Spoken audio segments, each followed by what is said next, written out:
I am eyes Ali.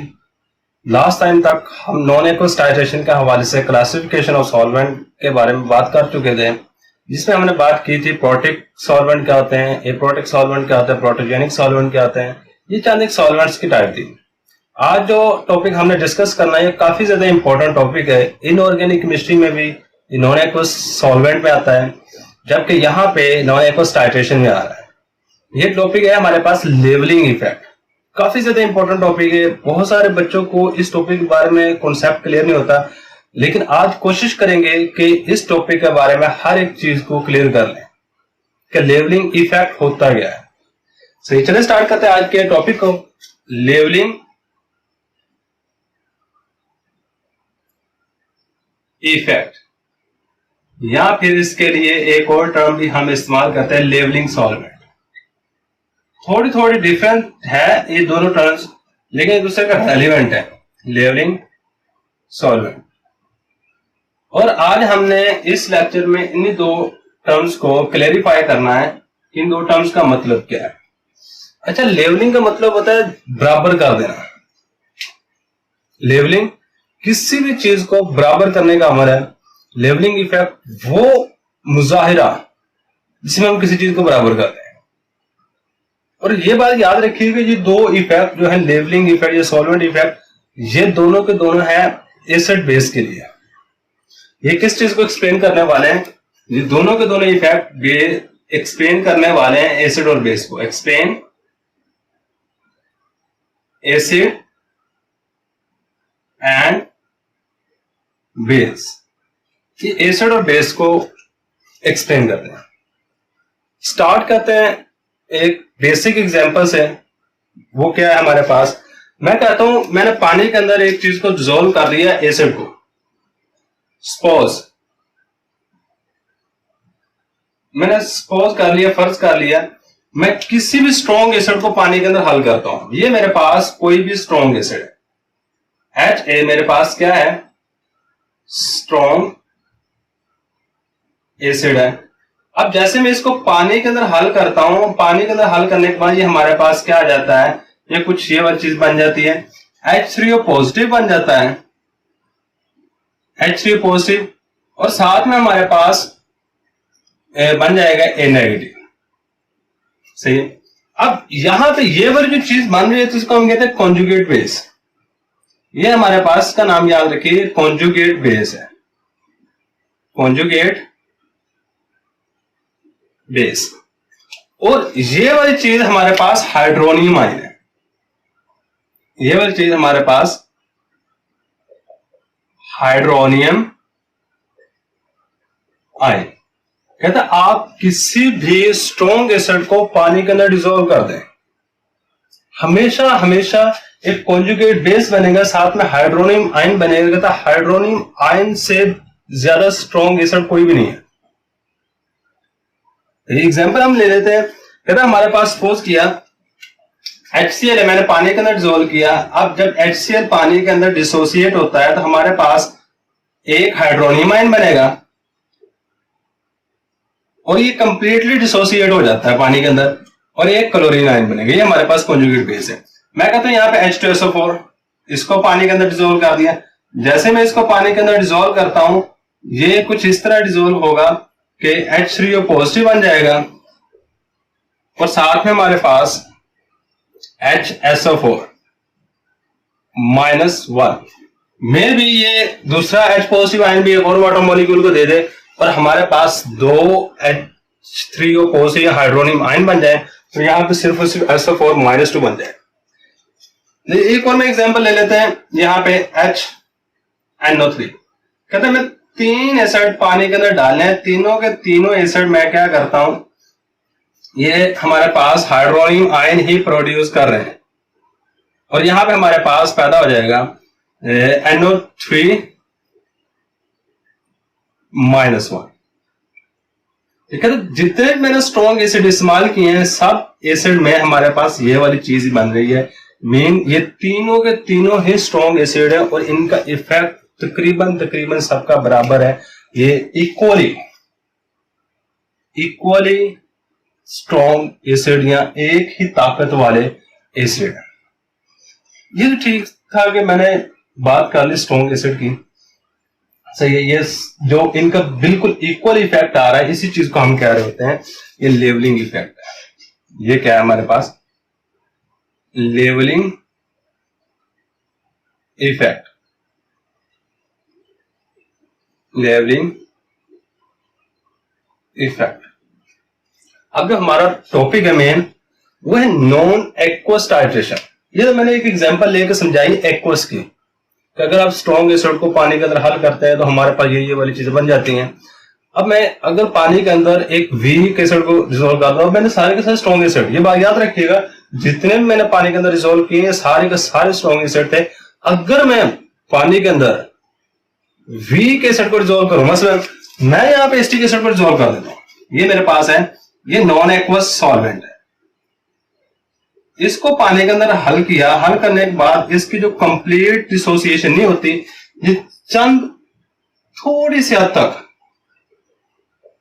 जब इसकी value major की गई, ये कितनी हद तक पानी के अंदर डिसॉल्व होता है, उसकी जो परसेंटेज है वो है 1.33%, 1.33%।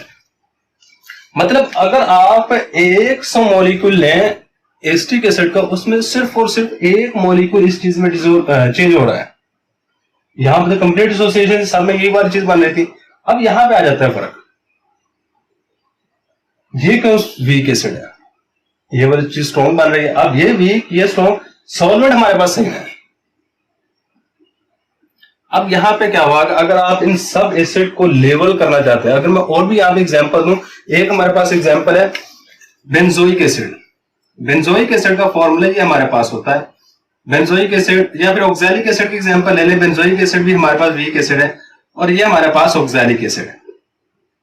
अगर ये पानी के अंदर हल होता है तो ये भी बहुत कम हद तक डिसॉल्व होता है और यहां पे हमारे पास ये वाली चीज बन जाएगी, तो साथ में H3O पॉजिटिव आए, ये भी बहुत कम हद तक पानी के अंदर डिसॉल्व होता है ना। देखा आपने यहाँ पे ये वाली चीज कंप्लीटली डिसोसिएट हो रही है, लेकिन ये वाली चीजें पानी के अंदर कंप्लीट डिसोसिएट नहीं हो रही, इसलिए हम इसको लेवलिंग इफेक्ट नहीं कहेंगे। सारे के सारे एसिड पानी के अंदर डालें, वो सारे के सारे एक ही इफेक्ट शो करेंगे, यानी कि सबकी स्ट्रेंथ सेम होगी, तो हम इसको लेवलिंग इफेक्ट कह रहे होंगे।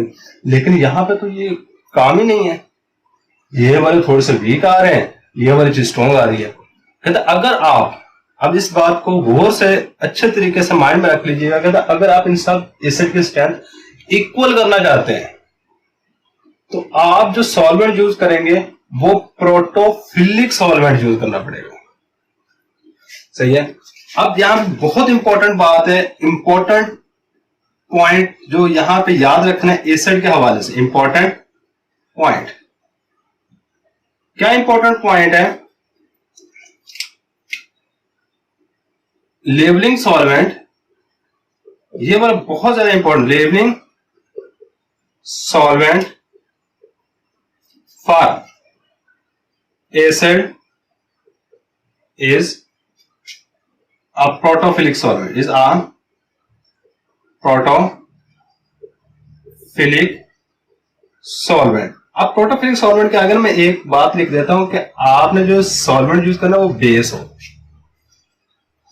प्रोटो का मतलब होता है प्रोटॉन, ये बात याद रखिएगा। प्रोटो का मतलब है H positive ion proton, philic का मतलब होता है अट्रैक्ट, कि प्रोटॉन को अट्रैक्ट करने वाला, अपनी तरफ खींचने वाला, सही। और हमेशा प्रोटॉन को जो अट्रैक्ट करता है वो बेस होता है, ये मैं नहीं कह रहा, लोरी ब्रोंसल कॉन्सेप्ट अगर एसिड बेस का पढ़े उसमें यही कहता है कि जो चीज प्रोटॉन को अपनी तरफ अट्रैक्ट करेगी वो बेस होगी, सही है। अब यही यानी कि आपने अगर इस सब एसिड की एसिडिक स्ट्रेंथ इक्वल करना चाहते हैं तो आपको ऐसा सॉल्वेंट यूज करना पड़ेगा जो कि बेस हो, प्रोटोफिलिक सॉल्वेंट हो या फिर बेस हो।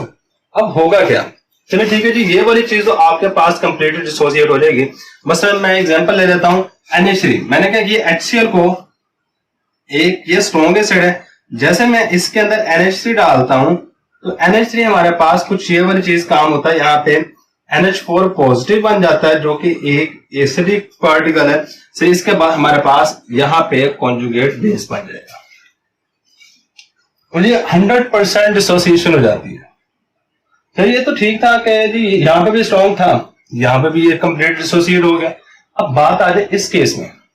इस केस में देखिएगा, इसको मैंने क्या किया, इसको भी लिया, अमोनिया के अंदर डाल दिया। अमोनिया के अंदर डालने के बाद हुआ ये कि जैसे मैं इसको अमोनिया के अंदर डालता हूँ एसिटिक एसिड को CH3 COOH और यहाँ पे अमोनिया, और ये भी खुसूसन बात ये देखेंगे कि ये भी कंप्लीटली डिसोसिएट हो गया अमोनिया के अंदर, ये भी कंप्लीटली डिसोसिएट हो गया। अब यहां पे भी 100% डिसोसिएशन आई ऑलमोस्ट, और यहां पे भी 100% डिसोसिएशन आई, और दोनों में जो एसिडिक कॉन्जुगेट एसिड बन रहा है वो दोनों में सेम है। सही, यहां पे भी कॉन्जुगेट एसिड सेम है, यहां पे भी कॉन्जुगेट एसिड सेम है, और इसलिए हमने कहा इन दोनों की स्ट्रेंथ सेम होगी। अब क्वेश्चन ये है कि इन दोनों की स्ट्रेंथ सेम क्यों हुई, रीजन क्या है। सॉल्वेंट जो ठीक है हमने चेंज कर लिया, अब इस सॉल्वेंट में कौन सी ऐसी बात थी जिसकी वजह से इसकी कंसंट्रेशन चेंज होना शुरू होगी। अब इसमें खास बात यह थी कि जब ये CH3, हमें पता है CH3 एक वीक एसिड है, ये जब डिसोसिएट होता है तो कुछ ये वाली चीज बना रहा होता है COOH, और ये रिवर्सिबल रिएक्शन होता है, यानी कि ये रिवर्सिबली बहुत कम हद तक डिसोसिएट होता है। हमारे पास ये वाली चीज बना रहा होता है माइनस और H पॉजिटिव। अब जो शुरू में मैंने एक इंपॉर्टेंट पॉइंट लिखा है, मैंने कहा लेवलिंग सॉल्वेंट फॉर एसिड, ये हमारे पास एसिड है, इसकी जो आप अगर इसको लेवल करना चाहते हैं, इसको स्ट्रॉन्ग में चेंज करना चाहते हैं, तो आप ऐसा सॉल्वेंट यूज करेंगे जो कि प्रोटोफिलिक हो। प्रोटोफिलिक का मतलब यह है कि प्रोटोन एक्सेप्ट कर सके, जो चीज प्रोटोन एक्सेप्ट कर सके वो बेस होती है। अब देखिए मैंने क्या किया, यहाँ पे अमोनिया यूज कर दिया, NH3 यूज किया। NH3 जैसे यूज किया, इसने क्या किया, ये वाला प्रोटोन एक्सेप्ट किया, एक्सेप्ट करने के बाद हमारे पास NH4 पॉजिटिव बन गया। अब इसकी कंसंट्रेशन कम हुई, क्यों कम हुई, क्योंकि अमोनिया ने H पॉजिटिव के साथ मिलने के बाद हमारे पास NH4 पॉजिटिव बन गया। अब जब इसकी कंसंट्रेशन कम हुई, लीस्ट टेलियर प्रिंसिपल कहता है कोई भी रिवर्सिबल प्रोसेस है हमारे पास, अगर प्रोडक्ट वाली साइड पे कंसंट्रेशन कम होती है, हमारे पास प्रोडक्ट वाली साइड पे कंसंट्रेशन कम हो रही है, तो जो रिएक्शन होगा वो फॉरवर्ड डायरेक्शन में जाएगा, या फिर जो प्रोसेस होगा वो फॉरवर्ड डायरेक्शन में जा रहा होता है। सही, तो फिर ये जब ये प्रोसेस फॉरवर्ड डायरेक्शन में जाएगा, ये मजीद डिसोसिएट होगा, फिर मजीद अमोनिया क्या करेगा, इसके साथ रिएक्शन करेगा, रिएक्शन करने में हमारे पास अमोनियम आयन बना देगा, फिर मजीद डिसोसिएट होगा, एक वक्त आएगा ये कंप्लीटली डिसोसिएट हो जाता है, कंप्लीटली डिसोसिएट हो जाता है। इसलिए हम कहते हैं कि ये वाली चीज अब लेवल हो गया, अब HCl और CH3 COOH या फिर एसिटिक एसिड की जो स्ट्रेंथ है वो लेवल हो चुकी है। अब इस इफेक्ट को लेवलिंग इफेक्ट कहते हैं, the effect in which the strength of an acid, बेशक वो वीक हो बेशक वो स्ट्रॉन्ग हो, the strength of weak acid और strong acid become equal, this effect is known as levelling effect. Levelling effect क्या है, इफेक्ट इन विच, वो इफेक्ट जिसमें strength of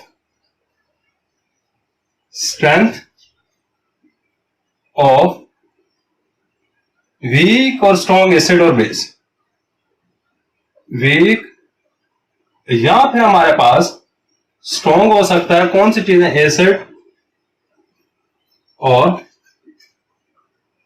base become equal, जहां पे इनकी स्ट्रेंथ बराबर हो जाए, इसको हम कह रहे थे इज कॉल्ड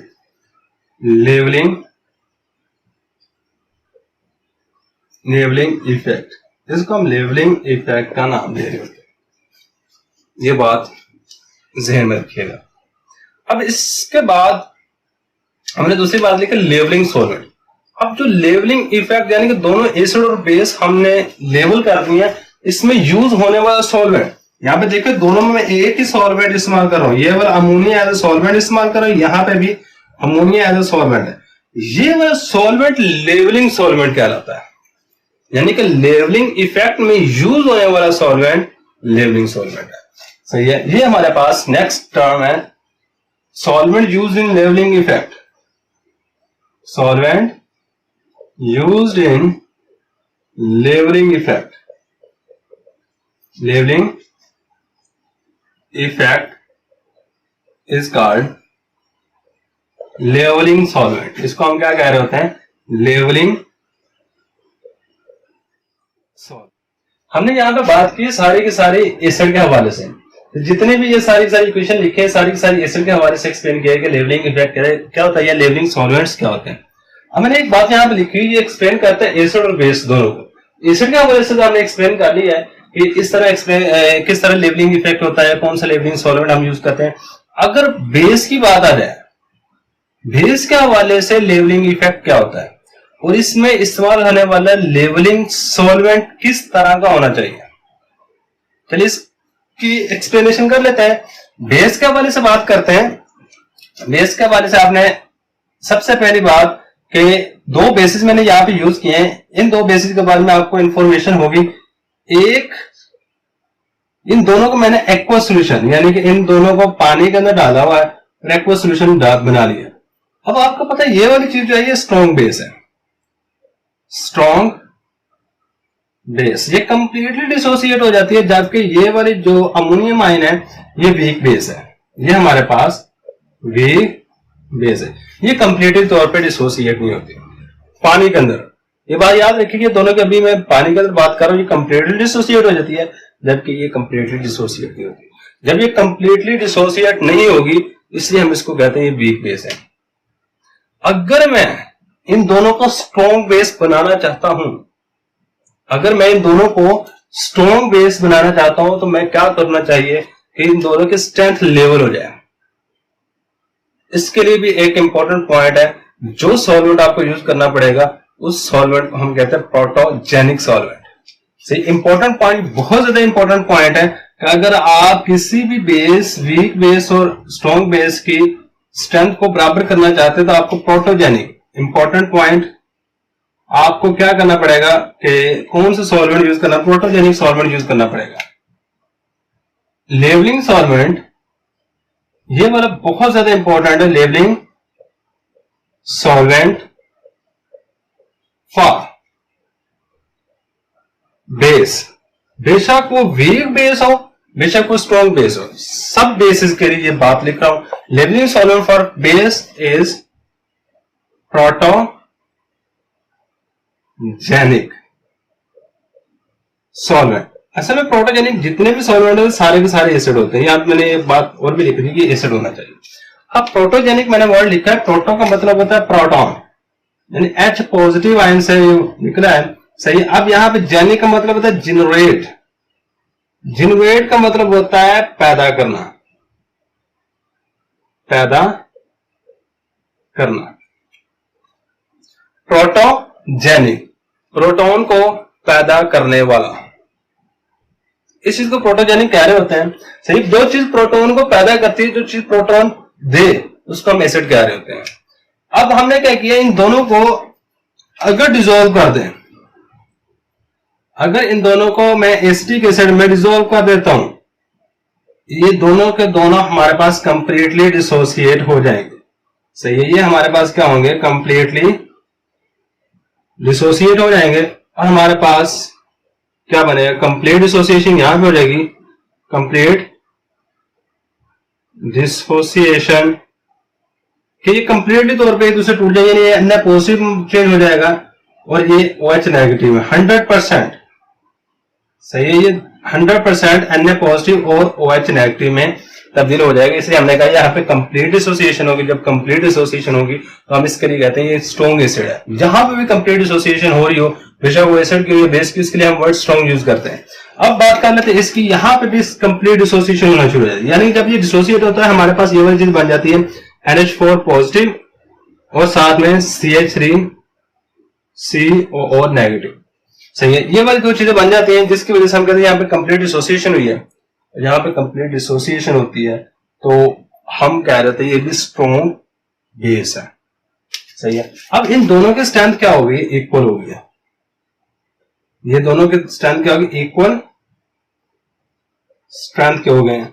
और जब इक्वल स्ट्रेंथ के हो जाए हम उस इफेक्ट को कह रहे होते हैं लेवलिंग इफेक्ट। क्या हो गया, दोनों की स्ट्रेंथ लेवल हो गई है। अब ऐसा सॉल्वेंट जो कि लेवल करने के लिए हमने यूज किया है, यहां पे देखें एसिटिक एसिड, अब बेंजोइक एसिड यूज कर सकते हैं, HCl यूज कर सकते हैं, सल्फ्यूरिक एसिड, यानी कोई भी एसिड आप यूज कर सकते हैं किसी भी बेस को स्ट्रॉन्ग करने के लिए। सही है। अब जब मैंने जैसे ही इसको रिजोल्व किया, रिजोल्व करने के बाद हमारे पास ये वाली चीज बन गई, हमने कंप्लीट एसोसिएशन ही है, इसलिए हमारे पास स्ट्रॉन्ग बेस है दोनों के दोनों, और दोनों की स्ट्रेंथ इक्वल होगी। इस इफेक्ट का हमने नाम दिया लेवलिंग इफेक्ट का। अब इसमें इस्तेमाल होने वाले सॉल्वेंट्स को हम लेवलिंग सॉल्वेंट्स कह रहे होते हैं। यही था हमारे पास आज का टॉपिक, लेवलिंग इफेक्ट क्या होता है और लेवलिंग सॉल्वेंट्स क्या होते हैं। उम्मीद है कि ये टॉपिक आपको अच्छे तरीके से समझ आ गया होगा। कि अगर नहीं समझ आया तो एक दफा इस वीडियो को दोबारा फिर रिवाइंड करके देख सकते हैं। तब तक के लिए अल्लाह हाफिज, बेस्ट ऑफ लक। एक स्क्रीनशॉट ले लें, ये लें। जो चीज हमने डिस्कस करनी है वो है डिफरेंशियल इफेक्ट, या फिर डिफरेंशियल सॉल्वेंट्स भी हम इस टर्म में इस्तेमाल करेंगे। डिफरेंशियल इफेक्ट, डिफरेंशियल इफेक्ट, अभी डिफरेंशिएटिंग इफेक्ट भी कहते हैं। अब डिफरेंशियल या डिफरेंशिएटिंग इफेक्ट, इसका मतलब होता है मुख्तलिफ कर देना। ऐसा कोई असर होगा जिसमें दो चीजों को मुख्तलिफ कर दिया जाएगा। मैं एक एग्जांपल लेके इसको समझाता हूं कि मैंने क्या किया, HF को, HCl को पानी के अंदर डिजोल्व कर दिया। सॉरी, इसको मैंने पहले अमोनिया के अंदर डिजोल्व किया NH3 के अंदर, और इसको भी मैंने NH3 के अंदर डिजोल्व कर दिया। जैसे मैं इसको डिजोल्व करता हूं तो ये हमारे पास कुछ ये वाली चीजें बन जाती हैं, NH4 पॉजिटिव और साथ में F नेगेटिव, और यहां पे भी कंप्लीट एसोसिएशन होगी और हमारे पास बन जाएगा NH4 पॉजिटिव और साथ में Cl नेगेटिव। और इन दोनों के दोनों केसेस में कंप्लीट एसोसिएशन हुई है, कंप्लीट डिसोसिएशन। आज जब कंप्लीट डिसोसिएशन हुई है तो हम कह रहे होते हैं कि ये दोनों के दोनों स्ट्रॉन्ग एसिड के तौर पे काम कर रहे हैं, स्ट्रॉन्ग एसिड के तौर पे काम कर रहे हैं। अगर कोई मुझसे पूछ ले कि इन दोनों में स्ट्रॉन्ग एसिड कौन है, अब इस चीज को मालूम करने के लिए मुझे सॉल्वेंट चेंज करना पड़ेगा। सही है। अब जैसे मैं यहाँ पे सॉल्वेंट चेंज करता हूं, HF और HCl की जगह पे HF और HCl को मैं अगर डिजोल्व करूं पानी के अंदर, तो हमारे पास कुछ ये वाला केस बन जाता है। यहाँ पे अगर मैं HF को पानी के अंदर डिजोल्व करता हूं, जैसे ही पानी के अंदर डिजोल्व करूंगा तो हमारे पास ये कंप्लीटली डिसोसिएट नहीं होगा, ये वाली चीज हमारे पास कंप्लीटली डिसोसिएट नहीं होती, और हमारे पास ये वाली चीज बन जाएगी H3 पॉजिटिव और साथ में F नेगेटिव। यहां पे क्या हो रहा था, इनकम्प्लीट डिसोसिएशन, इनकम्प्लीट डिसोसिएशन। सही है। और लेकिन HCl को अगर मैं पानी के अंदर डिसोल्व करता हूं तो यहां पे ऑलमोस्ट कंप्लीट डिसोसिएशन हो जाती है। जैसे ही HCl को मैं पानी के अंदर डिसोल्व किया, यहां पे H3 पॉजिटिव बन गया और साथ में Cl नेगेटिव। यहां पे ऑलमोस्ट कंप्लीट डिसोसिएशन हो। सही है। अब जहां पे कंप्लीट डिसोसिएशन ही मैं इसको स्ट्रॉन्ग एसिड कहूंगा।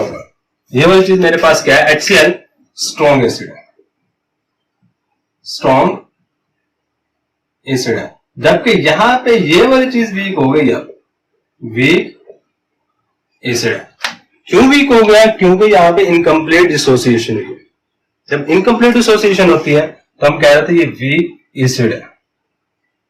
अब यहां पे जो सॉल्वेंट यूज किया गया ना, मतलब मैंने यहां पे यूज किया वाटर।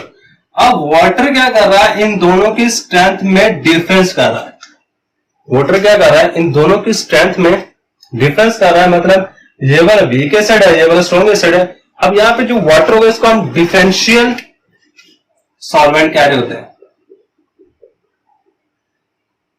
डिफरेंशियल सॉल्वेंट, क्योंकि ये बोला इन दोनों की स्ट्रेंथ में डिफरेंस कर रहा है। ये बोला इन दोनों की स्ट्रेंथ में एक फर्क पैदा कर रहा है, जिसकी वजह से हम इसको कहा डिफरेंशियल सॉल्वेंट। और इस इफेक्ट को हम क्या कह रहे होते हैं? इस इफेक्ट को डिफरेंशियल इफेक्ट कह रहे होते हैं। इस इफेक्ट को हम डिफरेंशियल इफेक्ट कह रहे होते हैं। सही है। अब यही केस मैंने एक एसिड के केस में लिया है, आप यही केस बेस के केस में भी ले सकते हैं। यही केस आप बेस के केस में भी ले सकते हैं। चले एक बात लिख लेते हैं, इंपॉर्टेंट पॉइंट, इसमें दो बातें याद रखनी है आपने। अगर आप किसी भी इंपॉर्टेंट पॉइंट में दो बातें आपने अच्छे तरीके से ध्यान में रखनी है। अगर आप किसी भी एसिड या बेस को डिफरेंशिएट करना चाहते हैं, कौन सा एसिड स्ट्रॉन्ग है, कौन सा एसिड वीक है, उसके लिए जो सॉल्वेंट यूज करने पड़ेंगे वो किस तरह के, किस नेचर के होने चाहिए, इसके बारे में बात करते हैं। सही है। चलिए मैं बात करता हूं, अगर आप एसिड को डिफरेंशिएट, यहां मैंने देखें एसिड को डिफरेंशिएट किया है, differentiating solvent, differentiating solvent for acid is a weak acid, is a weak acid। अगर आप एसिड की स्ट्रेंथ में डिफरेंशिएट करना चाहते हैं, कौन सा एसिड स्ट्रॉन्ग है, कौन सा वीक है, कौन सा वीक है, तो आप वहां पे वीक एसिड को एज अ सॉल्वेंट यूज करेंगे। पहली इंपॉर्टेंट बात। सही है। इसके बाद सेकंड इंपॉर्टेंट बात क्या है?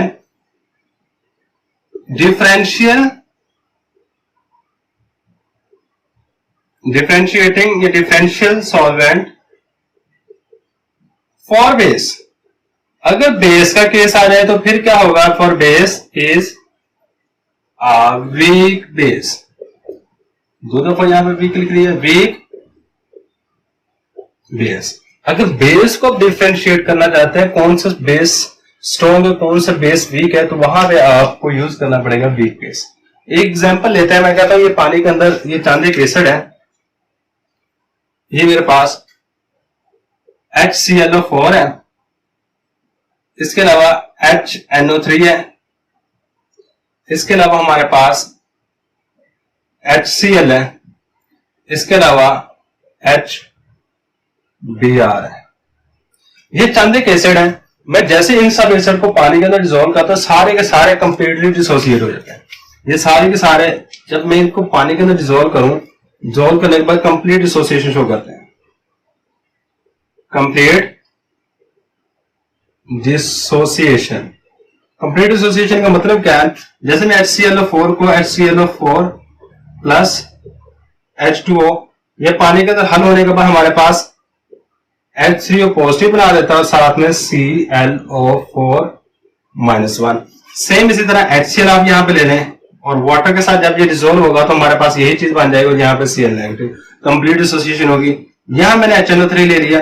HNO3 को भी जब वाटर के अंदर डिसॉल्व करेंगे, डिसॉल्व करने के हमारे पास हाइड्रोनियम आयन बनेगा और साथ में हमारे पास नाइट्रेट आयन बन जाएगा -1। इसी तरह मैंने यहाँ पे क्या कर लिया? HBr को ले लिया। HBr को, इसको भी पानी के अंदर डिसॉल्व, ये भी कंप्लीट डिसोसिएट हो जाएगा और यहाँ पे ब्रोमाइड आयन बन जाएगा। मैंने कहा है कि सारे का सारे एसिड कंप्लीटली डिसोसिएट हो गया, मतलब ये सारे के सारे स्ट्रॉन्ग एसिड है।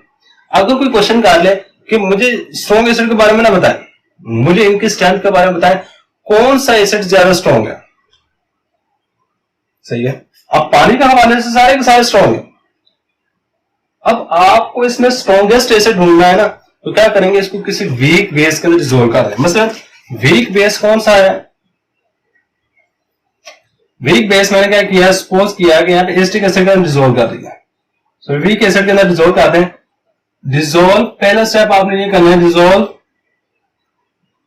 All the acid